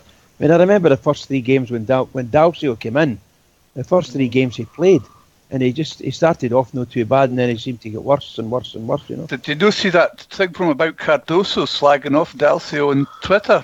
What was that about? Calling him fat boy and all the rest. Is that right? Oh wow. Maybe he's got a bit of a tummy then, eh? Is that just a bit of tongue in cheek, mate? You got a tongue in cheek, mate. That's when you're a professional. Come on, if you can't take a bit of ribbon, mate, come on. Oh, but Bear Down Under's just telling us Dodu's not in. He's not over in Florida, so. Travel rugs. Ribs are quite meaty. Is that fair, Aye. Travel? That's fair, I'm just fed up with these fattists. I'm sick of it. All the feminists are getting all the support on us. Fattists are we're just getting abandoned. It's no, look, listen. It's not that you're fat, mate. It's just that you happen to be wee for your weight.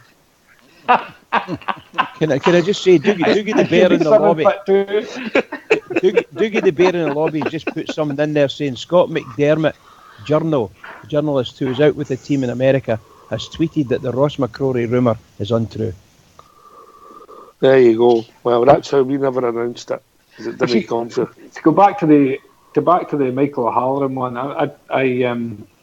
Michael, is it Francis? Ox, you know better than me, because his middle name Francis, is it? Oh no, I don't know that. Michael O'Halloran.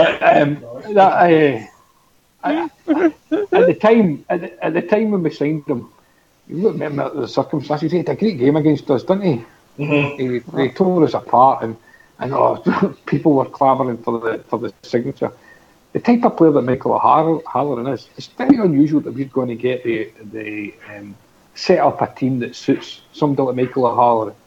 Somebody that's going to be breaking and get space to go in behind defenders. That's not the right team set up against us. So he was always going to struggle. He's fell out with Pedro. Fair enough. Kenny Miller fell out with Pedro. Lee Wallace fell out with Pedro. I think that's the reason that Pedro went quicker, because the thing was going to implode with the players, mate. He seemed to fall with the world, didn't he? With a mutiny in one hand, mate. He never got the job. Never got the job, mate. I'm not saying that I want Michael O'Halloran back in the team. I don't think he was a particularly good signing at the time. But to say that, I just disagree with Ibrox there saying that he shouldn't be anywhere near the team. I think if we want to get any type of, to get him shifted on, maybe even to get rid of him, for a wee bit of cash during this window or a swap deal for somebody. They might need to play him a couple of games just to get him a wee bit in the field window. Still wouldn't surprise me if he moves this month, mate, without ever playing No, for us me again. neither. But if We're talking about Halloran here, guys. Aye, Don't mind me. aye. Okay, that's fine. Francis, yes. Francis. What about Rossiter? Has he travelled as well? I think he has, mate, aye. He's no 7 to 10 days away. No, but Lee Wallace hasn't travelled. Blue Shadow. I think Ian Black's trying to get Lee Wallace again. Oh, that's controversial, that. Did we have a sell-on fee for him joining Trinidad? What, Ian Juniors, Black? mate? Aye. Travel swung by that. He swung by that one. I know, he's not interested. Don't be too hard on. I thought he would have went actually, Lee Wallace, the way before they were saying he was close to fitness, but there must be something more intensive he can do with his injury back home that he couldn't do away. You know, It would have been, if he was able to play, it would have been good for him just to get, I say half an hour out on both those games would have been perfect. And that would have given DJ a rest as well. Well, they've had a rest, didn't they? She's over. Aye, but it's just, professional footballers, you know what they're like. You trip over their own shoelaces, you end up with a compound fracture. So does anybody have a list? Is Loyal there? Yes, mate, I'm here. Do we have a list of all the Rangers players that are in Florida as part of the squad? Well, let me check out for you, mate. I'll check out for you. Well, who do you want to know, Bridge? Well, we were saying there, was Rossiter there, and people don't know if Rossiter's there. Some say yes, some say no, And even Dodu, Bear Down Under says Dodu wasn't there, so... They'll be trying to get him fixed up for your club, wouldn't he, Dodu? That's what we're trying to do, yes. I wouldn't be surprised in the least, I wouldn't be surprised. But if Andy Halliday's there, then hopefully he's going to get a wee game. Give himself a chance, Has Dodo been back for a wee while, hasn't he? Oh, I couldn't tell you, Shadow. I really couldn't tell you. I think he's been back for about 2 or 3 weeks. I read somewhere. So if he's no going, there's something going on, I would say. I think that's what Ox was saying. They've probably got him sort of set up with another club somewhere, It's a right shame because when he first came in, that Dodo, he had a couple of good games, Dodo, before Warburton messed him up. A couple of cracking goals against the Thistle, mind. That's right. That's what I'm on about. Aye. He seemed like he was going to be a success for us, but then Warburton, oh no, you, unless you're 100%, you got to score, you got to keep ahead of the ball, and it's like, I think Dodo's career at Ibrox is dead. Oh. Got yourself travel. Oh, that's one of the worst I've ever heard, by the way. Listen, that's not even the worst one tonight. Don't start. Aye, for you. I didn't want to get onto yours, Ox, for God's sake, man. Well, I'm going to say mine's a different class, please, Shadow. Can I ask you Mine will guys be a very question? good, but they're different class. Can I ask you guys a question? Was anybody cheering as much as me when we saw that Dundee Hibs got humped 6-1, was it, against Falkirk? Oh, no, I was quite upset about that, Bridge, and I'll tell you why. I'll tell you why. It worried me because they were doing crap. Falkirk, Jimmy Nicholl left and then they ran amok. Aye. Yeah. Doesn't augur well for them if they keep in games like that and scores like that, I'll tell you. Oh, I would like them not to come up, mate. Be wonderful, wouldn't it? Imagine that not happening for them. Is Dalsey a season-long loan, is he? I believe so, mate. So, listen, him, Cranshaw, I'll come to this question. I'll take this from the panel and I'll start with Fox and then we'll go to Ibrox. Yeah, there's a few and contracts are up, obviously. Cranshaw, Dalsey, they're on. Well, Crankers is up, Dalsey's loan's up. Danny Wilson's contract's up. Is that food for thought for you, Fox? I would offer Danny an extension, mate. Without a doubt, mate. He's come on to some good form lately, and I think we'd be silly not to offer Danny another contract. Ibrox? No, I think Fox is right. He's definitely worthy of an extension, mate. I was one of the ones who was pretty tough on him earlier on the season, but I came on to the panel and ate some humble pie and says, no, he's definitely proved me wrong the last number of games now.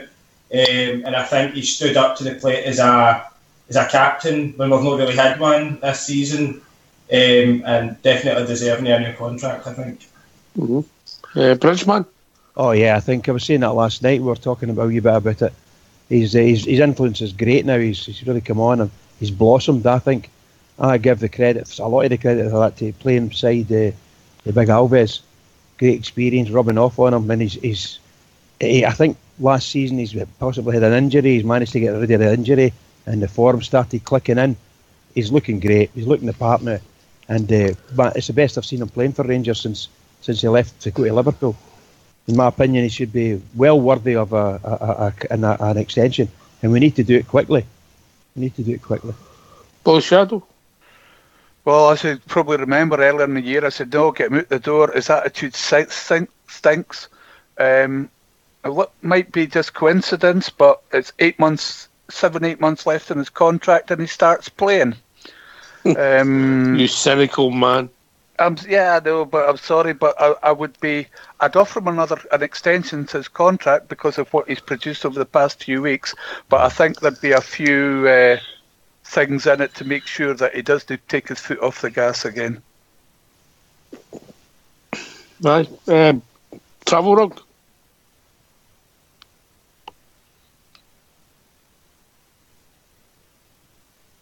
Oh, we lost Travel. Aye, Gaffer must have come in for him. Aye. What about, can I ask you about Windass? Do you think Windass should be no way offering Windass an extension to his contract quickly as well, while there's still people sniffing around him? Well, put it this way, if I was advising Windass, I wouldn't have him signing anything at the moment. Because when he's got teams sniffing about him, but he's Rangers in quite a strong position. Rangers could offer him it, and try and get terms up or see if his release clause can get higher. I think they need to do something because, it looks as though, I don't know if it's a ceiling of 500,000. I don't know if there is a release figure in there, but certainly there's been a couple of teams come in. Apparently, clubs have come in and offered money. I think it's just short of the $500,000 or around about the $500,000. So we'd be looking for a lot more of that. Some of the performances he's put on front is you wouldn't get tuppence for him. Well, I'm saying that, but he's shown games. The last few games there, particularly against the Celtic, I thought he was excellent. I really do. I thought every one of our players were excellent against the Celtic, I must admit. He wouldn't have been in my top 5 players against the Celtic match. No, I thought every one of the boys played excellently. I definitely had him there. Look, we know he's raw, but he's still a youngster. He's only 23, Tavernier, the 2 centre backs, McCrory, Candias, Morales, on front of Windass. Oh yes, absolutely. If you want to go Foderingham as well because of the first half performance. Thank you. I was going to turn you up that man. Very much so. But I still think all of our team played very well against Celtic, particularly in the second half. And I think Windass run himself about, got himself involved. If he could only finish consistently, same as Morelos, if he could just finish consistently, we could score a lot of goals. We really could. If an offer came in over £1 million, would you take it for Windass? It's getting close for me. $1.5 million. It's getting close, mate. I'd be looking for 2+ for me. For me, 2+. I think anywhere between the 1.5 mil mark, I think starts to open up. They can start speaking to him, but anything less, and they'd be getting told to what. Because you're talking about players in the realms of Jamie Murphy and whatnot. Then. Mm-hmm. Yeah, but I'm looking at. He's only 23 and he's playing. For me, he's playing very well. He's a first-team pick. By the look of it, he's a first-team pick for Rangers. And Rangers are sitting third top of the league at the moment. So I think he's playing quite well. If he can improve, obviously, if he can improve, he'll be a huge star, much like young McCrory. If McCrory can keep going, he'll be a huge star for us. But I think he's got it. We stick him in the middle and play behind Morelos. I think we've got something there. Jamie Murphy on the left and Windass and behind. Marvellous for me. I'm not sure, I mean, you're talking about Morelos up on his own there, Bridge? I would, this shadow position that we're trying to get penalty play in. That's where I would play Windass. I'd play Windass in there. Because I'm not sure that Morelos' use of the ball's really that great. There's a couple of times. There's one of when he broke away against that lot, and he had a clear. I can't remember who it was, but somebody was coming up to the edge of the box, and it was a simple cut back, and he just didn't have his head up and see it. I know Morelos is a young player. I'm not saying that much against him, but perhaps we need somebody else up there in that position and let Morelos feed off him. Everybody's got their own opinions on these things. I just think that Windass is better through the middle than anywhere else in our team. And if we can see if we're going to get an improvement in him, I believe that's where we're going to get an improvement. So I'm looking for that wee extra from both Windass and from Morelos, and a bit of luck, as we spoke about 5 minutes ago. If we get a bit of luck, we could score a lot of goals. I wouldn't be too quick in punting Windass, mate. I think you'll need to see how he fits in with some of the new players we've got. They might help his game, mate. And I don't think we should rush apart for the obvious, to get rid of the obvious ones. Obviously, Crankar, etc. need to go. But I would hold on to Josh Windass. If teams down in England see something in him, I would give him another year yet, mate, before I'd get rid of him. When is Crankyard's contract up? Is he not up in June anyway? His contract at the end of the season. So it's a case of just letting him run it out to the end of the season, isn't it? And that'll be done. We keep saying that he's poor and he's not playing well, but other teams seem to be interested in him. So I wouldn't cast the guy aside. He obviously shows a lot of training. No, Murty, I'm still talking about Windass. Yeah, of course. And Murty seems to like him, mate. He must do well in training. As Oxger says, I think he needs to get a bit of heart. There's times when you've got to go in hard or you'll come out the worst of it. And as we've seen with the tackle on the boy for Aberdeen, if you draw out a tackle, you're likely to get hurted. Absolutely. Talking about guys with a lot of heart, we've been joined by George Logan. Evening, George. Hi, Big George. How are you doing, pal? How you doing? How you doing, boys? All right? All right, George. All right, George. What's on your mind, George? The Windass. I was talking about the Windass thing last night about us trying to get the right money for the right players auction instead of selling themselves short. I mean, Barry Mackay was a disgrace. I think $500,000. And the player, I couldn't mind the player that came to mind. That John Terrell. John Terrell played with us last year. Was it last year he played with us? And to be honest, John Terrell's no better player than Windass is now. I would say Windass is actually, and by the way, Windass has not been no great shakes for us, but I would say Windass has actually played better games for us. And he just left Arsenal for $3.5 million. I think he went to Italy or something like that for £3.5 million. We need to start wising up and getting the right money for these players, Rocks. Can just accept it. See, to be honest, I think we're in a position now. I think we were in a position a year and a half ago, where we had to accept money for these guys. I think we're sort of getting in a position now with the board and the finances and things like that, where we can actually hold on to players. Like Ibrox said a while ago, they've got him on another contract, offer him another 2-year, another 3-year contract. He's still a young laddie. If we can get him on a 2 or a 3-year contract, and if he doesn't want to play with us, the boys in the court box. I mean, we've got the court. I think we've got a stronger position now to do things like that. We need to stop selling ourselves short so much, I think. Can I just say to you, George? What's became their difficult? On you go, Rich. I was just going to say that I think John Terrell's playing with Brentford. I was watching Brentford at the weekend. I'm sure his name was mentioned. John Hyman scored their own goal at the weekend. Well, deflected that. Aye, George, I think the difference now is all these things depend when a guy's contract's up. You know, what Walker's done to Hearts, he's just fucked his ticket, isn't he?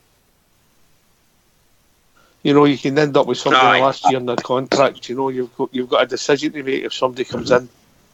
Do you stick or do you twist for the player? Because you might walk away in 6 months for nothing. That's the gamble you've got to make now. Windass, I imagine, must have 18 months left in his contract, Ibrox. See if you can check that one out. Who's that, mate? Sorry? Josh Windass, you know the guy that plays for us? The coloured boy.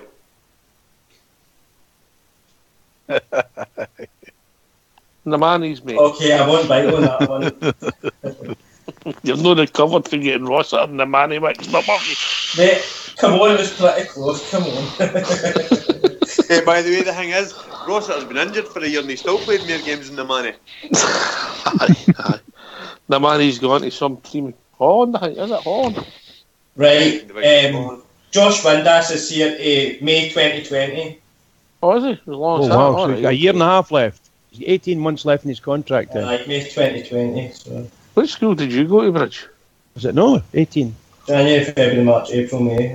Oh, January 90. Oh, so 2.5 years. No, well it's done, not. Bridge. He gets there in the end, doesn't he? Sorry, boys. So it says the 31st of the 5th, 2020. So.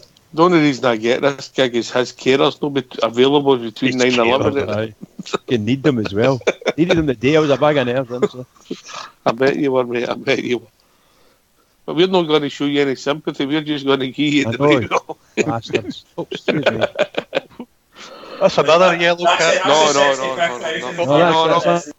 That's an unofficial one. No, I can't warn them for that. In the context, that was all right. In the context, he was right. We are.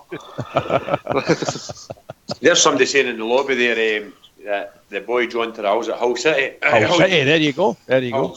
Something like that. Like, so that's. I thought he had went abroad or something like that. So he's at Hull. But for him to leave Arsenal for that kind of money, was it Arsenal? Was he? It was Arsenal. Aye. I think he went on loan or something like that. I think he ended up at Brentford and now Hull City, whatever. Man, brilliant. I wanted him to stay at Ibrox. I liked him. I didn't think he really kicked him off. I preferred Hyman, to be fair, out the two we had last year. I thought he looked like a player like a bit lightweight, Bridget, right enough, to be fair. Yeah, but I think he could have been something for us, you know. But I think when the game started getting a bit heavy, booting, kicking wise, he started to quieten down a wee bit. But I thought he was an excellent player for us. But I dare say that's when other players get used to seeing him and how to play him, and again start catching him in the back of the leg and things like that, you know. That Heinemann had that just a little bit more than Terrell, didn't he? That's yeah, a wee bit about him, didn't he? Terrell just had a similar problem at Windlass, didn't he? No, I don't think it was that. I think Terrell ended up getting himself caught in midfield. I think he tended to drop back just a wee bit too much. And when you take that 4 or 5 yards back away, you can't make it because people are in pummeling you right away, you know. If you can get started 5-10 yards up the pitch, then you're on the front foot. But back the way, wow, you try and run 10 yards with the ball from the defence, and it's quite a feat. It's quite a feat in our game. That's why I like about young McCrory. You see McCrory picking the ball up, and they can push that 10-15 yards, and it makes a huge difference, dragging your team up. You know, tremendous. It creates spaces, isn't it? Because absolutely, yeah. Towards you, so you room to put your passes in. If you go forward, mate, and your team goes forward, you go back and sideways. It's so frustrating as a forward, mate. Absolutely. You're making runs and you don't get the ball. You know, all of these things. Absolutely. If he's got that skill just to slip it past a player and create space for himself, then he'll be world class, because that's what people are looking for. Yeah, and you know, sometimes when you see young McCrory, he gets the ball and makes a lovely run, and he gets his 5 or 10 yards with the ball at his feet, and then sometimes it's just like you can think, I can hear his brain moving. He's going to try a long pass here, and and maybe 1 out of 10 gets there, and you think to yourself, other than 9 out of 10, you think, hold the ball a wee bit longer, another 10 seconds. If you can hold the ball a few of them, and then make a shorter pass, find the jersey. That's just experience, isn't it, Bridge? When to play the ball, when to just hold on to it and perhaps put it the other way. Remember, Shadow, I used to watch John Gregg, and John Gregg was everybody's hero, may I say. He fought everybody, and he kicked everybody, and he pushed and jostled and won the ball 100 times, 100 sometimes. But sometimes his passing was absolutely shite, you know. But it was all forgiven. Somebody I used to know says, Greg, never mind the ball, get on with the game. Absolutely right. I always remember Kenneth Wilson the first time he played for Scotland, and he says, "There's John Gregg, and this boy will go through a brick wall for the ball." And he's absolutely right. He would have done. Don't know what he'd have done when he got to the other side of it. I said the one I always remember, John Gregg, was that free kick against Motherwell. It was funny because they were constantly about arguing who was going to take this free kick, and Gregg lost the heat and just walked up and hammered it one. I thought, to hell with it. And it went a screamer right into the top of the corner, and the Motherwell goalie still pouncing about in the line, and the ball's in the back of the net. I remember this. I can't remember who it was against. I think it was Hibs at Ibrox, and there was a bit of a melee close to the dugout, and up. I mean, they're all fixture, a big rammy going on, and big Greg ran into the middle, and I just shoved him out the way. Put the ball down and took a free kick. Just brilliant to see. Brilliant to see. He was well respected in the game, him. Will we ever see the lights again? Well, you know, you're going to have some player with a lot of attitude, aren't you? You know, a lot of attitude, because he wasn't the cleverest professional footballer you've ever seen. But my God, could he command his own space and command the ball when he was on it? There's no many people took the ball off him, you know. He wasn't daft either. Remember when he tackled Lennox, broke his leg and walked up and shook his hand, and everyone got booked. Wow, I tell you. He didn't get booked as often as you think. No, well, I think I was astounded with the stats that you gave us on him, and it was like in his career, like 3 bookings. I'm like, what? You know, Jesus Christ! The Kingshead school here to get more than that. He always used to walk up. It's just totally empty. The guy, you're right there, son. Yeah, you could hear him when he, you know, if you were doing the old times, it was the enclosures. If you were doing it in the enclosures or in the government stand at that time, down the front, you could hear him telling the players to fuck off. You know, the opposition players, you get to fuck, get your head away for this ball and all that crap. You know. Wow, just great to see and hear. Will we ever see the lights again, Fox? Oh, John Gregg was Mr. Rangers, as we all know, mate. I remember the time he knocked wee Jinky, mate, onto the straw, mate. What a wallop he gave him. I think it was at Parkhead, obviously. But people forget, he wasn't just that, mate. He was a skillful midfielder as well, John Gregg. Scored over 100 goals for us. Aye. Can remember the goal he scored against Italy when he ran about 30 yards with the ball in the last couple of minutes and screamed it into the bottom corner, if I remember right. Lovely pass from Jim Baxter. Yep. Stepped up and leathered it. Absolutely. I was at the game. Come on, I'll come against Aberdeen. I put that wee Joe Harper straight over the top of the bonnet and one of the blue... magic, when it did blue cards. Oops. Are you all right, Joe, you bastard? Ibrox, but John Gregg, before your time. Aye, before my time, mate. But obviously you've studied all the videos of the greatest ever Ranger, yeah? Oh, without a doubt, mate. And see, it's a similarities between him and young McCrory. I don't know if you could say that, mate, because as the boys have said, there's never going to be another Greggy, mate. Even if young McCrory could have half his the way that he went about his time at Rangers, the way that he played with a heart, all the other great words you could use to describe something like Mr. Gregg. If young McCrory can have half of that, mate, we are on a 30 or 40 million pound player, and I'm not being too ordered in saying that. Is that Dembele dollars? Aye, Dembele dollars, mate, but it's real Dembele dollars for him. But no, even if he's got half of what Mr. Gregg had, mate, we're certainly on to a winner without a doubt, mate. Half of what Mr. Gregg had and half of what Sandy Jardine had, and we'd have a cracking up player. But Blue Shadow, what a mixture. What a great mixture we had in full-backs and things like that, you know. Gregg could play anywhere in the team, really. He could have played, other than centre-back, he could have played anywhere. Right half, left back, right back, you know. I was a huge fan of Sandy Jardine. I always thought he was light years ahead of his time. A class machine, wasn't he? I always called him the first modern fullback. Well, he was a good pace. He had very good pace. Wasn't the fastest person in the world, but still good, you know. And my goodness gracious, he could dribble a wee bit as well. And as you sort of gaining experience, and when you're playing in a team like Rangers and you're gaining this experience and it's showing. What a player and a gentleman, Mr. Rangers to a certain extent as well. Look what he did for Rangers during the wee troubles we had there. Here, mate, if it wasn't partly for him as well, for what he did at the times, mate, and where would we be right now? That's That's the question you've got to ask, mate. It's just, he's a legend, mate. I've obviously seen some of the videos that he's done with Alan McCoist and that, and it's absolutely fantastic how he puts himself about and speaks. As also we were talking a few weeks ago about the Rangers manager on the touchline must wear a suit and the shoes and tie and everything else, mate. That is what a Rangers manager should be, and he's right, definitely right, 110%. We've got all that. They all were gentlemen in that. All the ones I met, certainly. I mean, I met Tom Forsyth, what they call Big Bomber, the centre back. Colin Jackson, that's it. And he couldn't meet a nicer man than that, you know. They said they all were gentlemen every time you met them in those days.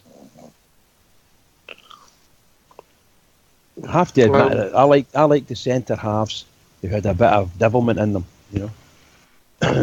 I did like a bit of devilment. I did like that really, really hard. But Woodburn before your time, Bridge, aye? What's that? Woodburn. I was a wee bit before my time, aye. But still hard. I remember George Young, tough player, Scotland captain, you know. That's when they had the big leather toe protectors, like steel toe caps. Oh, do I remember as an apprentice playing with those on? Oh, God, you get some lumps out of you. Absolutely. Yeah, you can see them watching the youngsters as they come in. Is this another apprentice we've got here? I like it. Your son. Melibeta, mate, Melibeta. You son, you just wait don't you touch that fucking ball when I'm in front of you. Oh, which you would have swear. I'm just saying, this is what they said to us in the Right, that's your final line. Hey, it's a joke. It's a joke. That's what they said to you. He's getting he's turning into a rebel, isn't he, Fox? See the way we're talking, Locks, about the sort of players and the way they were gentlemen back in the day. Did you ever see a player come through the systems of Scottish football like that again, especially at our club? Do you think we'll ever get anybody like that again? Like young McCrory, is that what you're meaning? Young McCrory, Wilson, and players like that. Mm-hmm. I think with the transfer market changing doing the contractual thing, if you don't want to go, you could walk away and earn yourself a few quid. Whereas Greg and guys like that, they were sort of pretty much tied to the clubs as long as the clubs wanted them, Blue Shadow. Yeah, there is that. They were tied to the club. It was a totally different setup in those days. But the thing was, I think that, you know, as I said before, some players are getting a bit brighter, and a classic one of that is Lee Wallace. Lee Wallace had offers to go down south, but he knew which side his bread was buttered on. I'm staying here and picking up wages for the next 10 years, rather than going down south, lasting a season if you're lucky, and then ending up somewhere like Aberdeen or the HIVs or whoever else. Brilliant, mate. Can I just add one more in, because somebody just reminded Fox was me. coming in there. The Queen's Half Crown was just saying Jaws Forsyth. Oh, what's a player? Tam Forsyth, big Jaws. What's a player? These were good players for me. Fox. I think the big difference between footballers then and footballers now, mate, was it was their job back then, and they treated it like a job. They played as a team, and if one player didn't do his job, they could lose their bonus money, etc. So everybody had to work to make the team work, mate. I think modern football now, most footballers think, oh, I played well today. They very rarely say the team played well, mate. I think that's a big difference too.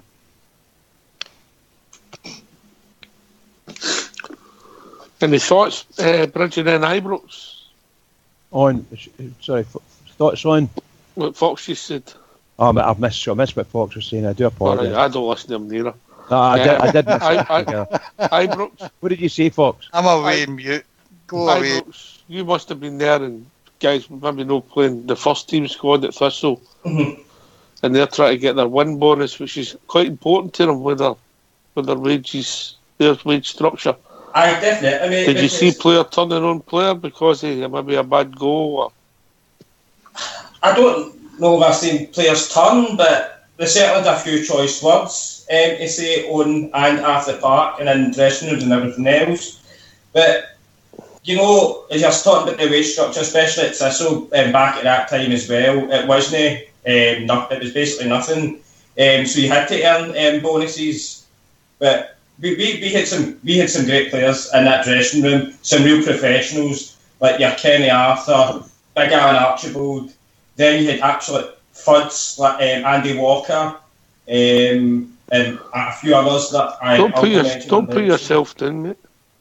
Oh, well, yeah. I'll admit, mate, I was never anywhere near any of their classes, but no, you did have some great players who took it very seriously because they wanted to win bonuses. And then you did obviously have some Fuds as well, mate. But it is what it is now, mate. In football, as Fox was saying, football now it's a different generation game now, and people are just out for this. Well, some people are just out for themselves. Whereas years and years gone by, it was a team sport. They all wanted to play for each other. Now they just want to play for themselves, which is a bit disappointing as a fan. But it is what it is now, I suppose, football. See on that way as well what you're saying about players coming through. I mean, I couldn't even.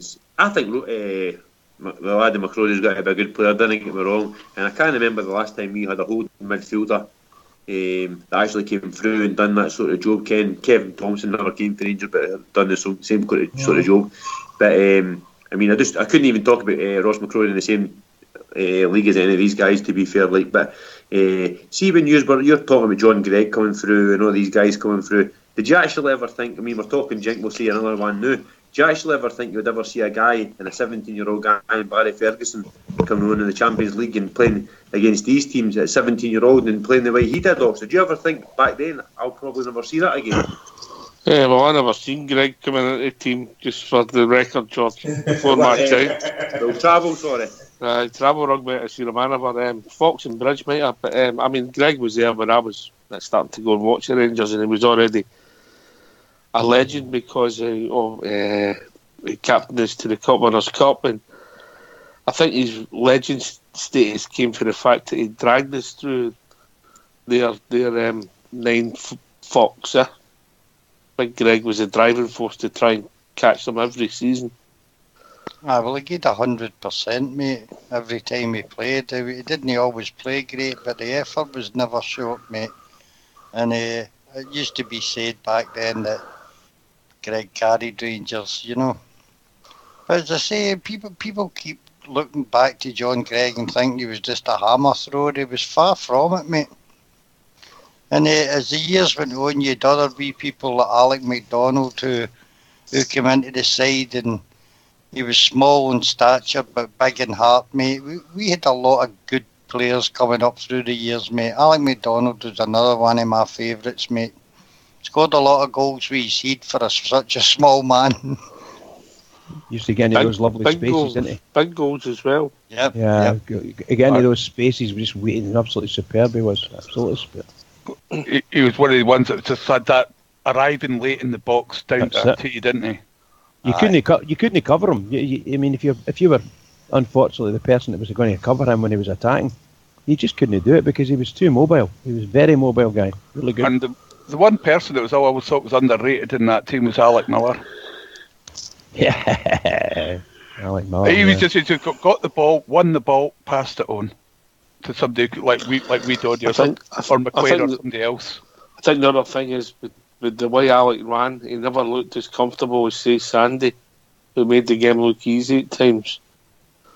Alec was very as if he'd a coat hanger went to Bridge. Yeah, he did. Yeah. You know? But he knew his limitations. You know, he just absolutely. Absolutely. And that's the same sort of things we want McCrory to do these days, isn't it? Just get the ball, run the thing, move forward a few yards, and pass it on to someone who's got the business. I thought Alec Miller would have been a great coach. He turned out not a bad manager / coach, but something changed, and I don't know what happened to him. He ended up at Liverpool, didn't he, for a number of years. And then I don't know what's happened to him after that. Maybe he's out in the Far East or something. Aye, made a good career, Alec Miller, and absolutely, pal. A really nice guy, Bridge. He really was. He really was a nice boy. He's one of the guys that's a couple of years younger than me, but when we played football on a Sunday, on daft, stupid 50-a-side type game, you know. Right, 21's the winner. Oh no, we'll play to the next one. You keep going and going for about 3 hours, don't you? Good stuff. Could you see then he was going to be a professional, Bridge? Oh, well, he was with the Rangers when he was 13. He was signed with the Rangers when he was 13. And him and his two pals were really, really good players, even when they were young. But they watched what they were doing when they come up the park and that, because he had an older brother, Jimmy, and Jimmy looked after him. And nobody wanted to kick him or anything like that, you know, but you had to watch what he was doing, because you couldn't go into Ibrox and say, oh, I got injured playing football in the street, you know. At that time, Johnny Arrell was playing. He was a Scottish international under 17 or something like that at the time, and he was the same. He loved playing football up in the pitches with the boys. You know, you got to watch what you're doing, because it's dead easy to fall. You know, hurt yourself. But you know, we could see it then. He was running a team when he was 17. Clydebank Strollers. He had, oh my God, they were brilliant. Oh, no, the Strollers. Oh, young boys. Young boys. Good players. He signed John McDonnell for them. John McDonnell was my young brother's pal, John McDonnell. Another boy who was an Australian now, but I don't know if Ian got another boy came straight for the Strollers, Ian Sturton. John Gregg signed him. Well, the Kingsridge brought out, you know yourself, in all probability you do anyway, they brought out some really good players. The last of the good players I remember, in all honesty, was probably Andy Gray and John McDonald. They're the last of the better players. Gray was a good player, and his brothers were all good players as well. Came from a footballing family, you know. What a career he had, Oh, amazing stuff. Just amazing, Andy Gray, amazing. Were these Kingsridge boys not a bit dodgy? I mean, look at the ones we've got. We were all here. dodgy, yes. The ones we've got on here. I mean, Cairo's for Kingsridge as well, was he though? No. I was at Kingsridge. It's a wild place. It's a wild place. Hey, what's what you're doing? Is it like because you used to play football in the afternoon, and then did you have Frankie Miller in your undercard doing Bridgeman at night? Frankie Miller. Had some, like every other team and every other school, they had some fabulous players in their schools of that generation, most assuredly. And every generation could say they've got the better and so on and so forth. You know, it's Rangers managed to shall we say, miss out on a lot of players, particularly Andy Gray, Kenny Dalglish, players like that. The Rangers maybe thought they had better players than them, but look, they turned out to be fantastic players for themselves, you know. Really good stuff. Daniel Ferguson McGrain. There you go, Danny McGrain, another Kingsridge boy. So there was lots of players of sort of a certain generation that when they came through, they either made it to Rangers or they went away down south or whatever, you know. And a lot of these boys couldn't make it, but we've lost a whole generation of football players to the English leagues now. I'm going to shut up. I'm talking rubbish.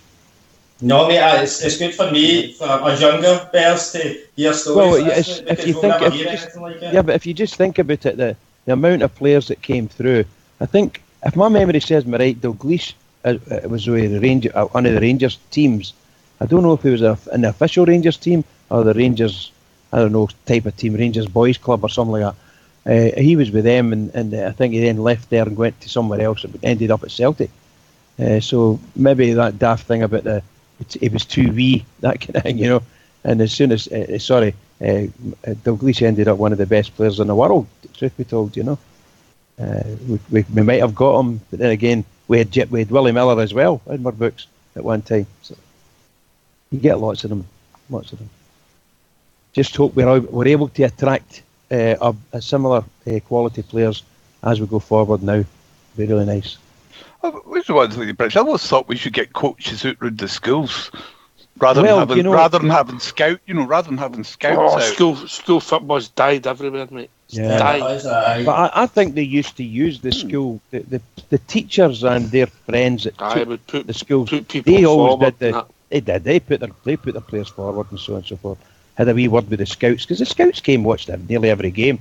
You could just imagine if there was any games doing the 50 pitches in Cardona. My God, there must have been probably 20 scouts there watching, just going from one game to another, watching, see what's happening, you know. That's what happened to us as well, mate. Max, me and one of my mates, John Boris, it was our English teacher that put us forward to the Bob Denny and that at Partick Thistle, so that's how we ended up getting picked up. Well, we did work experience there as well, and then went straight into the pro youths, and then just at the back end, reserves. Then I fell away, but my other mate, John Boris, who was a much better player, an outfielder, a midfielder as well, he stayed with Thistle for another couple of years after that. Also, I have to say, the times I'm thinking of and talking about is when nobody would be surprised if there was a couple of thousand people at Ibrox for the reserve games, because wherever the first team were playing, let's say they were playing, I don't know, St Johnstone, then St Johnstone would be playing in the reserves as well, because they had a sort of mirror league in reserves. So Ibrox used to see anywhere upwards of 1,000 people, depending who they were playing. So you get scouts going to see the reserves as well. Do you know what I mean? You get scouts just going in there. It was interesting times. Anyway, gentlemen, we've reached that time in the evening. Blue Shadow, if you don't mind giving us a shout out. Looking forward to having a game again on Thursday night, Friday morning. So glad to see Jimmy Nicholl come in, and I hope it's nice to hear from him there, and I hope he does very well for us. Here, mate. Here. Ibrox Loyal. Just another great night, some more great stories, going absolutely love to hear them, and a bit like Blue Shadow as well, looking forward now to Thursday night, seeing the Rangers playing again, and seeing Jamie Murphy and that, absolutely looking forward to it, mate. Fox? Big thanks to all the boys in the lobby, all the listeners out there, and thanks very much for listening. Yeah, and thanks to Old School Blue, mate, for all the work he's doing behind the scenes. Oh, of course, mate. Absolutely brilliant, yes, absolutely brilliant. Bridgeman. Oh, well, what can we say? I'd like to echo all the shout-outs. Can I have a big shout-out to all the Rangers players that are over there in Florida? Hope everything's going well, and I hope there's no more rumours about injuries and things like that. But to all the Rangers fans all over the world, and particularly Rangers fans on here on Rangers Radio, every single one of us, keep it going for the Rangers, because we'll need it. Keep it going. Here, Bridge. Thanks very much, mate. Can I thank everybody that's took the time to call in tonight? Ibrox Loyal, Bridgeman, Fox, Blue Shadow, Big Alfie Oz, Travel Rug, the one and only George Logan, and our Big Ulster. This has been Rangers Radio. We'll be back tomorrow evening between 9 and 11. Thanks for listening. Take it away, Fox.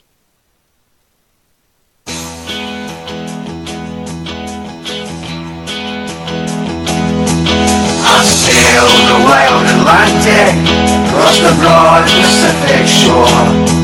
I sailed around the stormy capes, and I've heard the 40s roar. I've climbed the Indian Ocean, and I've sailed the China Sea. But there's a sea back home in Scotland, more than all the rest of me. It's the blue sea of Ibrox. It's the cleanest sight that I have ever seen. It's the blue sea of Ibrox. And it's not on the religion they are free. No more I'll sail the seven seas, no more I'll ever roam. No more I'll feel the earth again, I'm back where I belong. And 3 o'clock each Saturday I'll join the light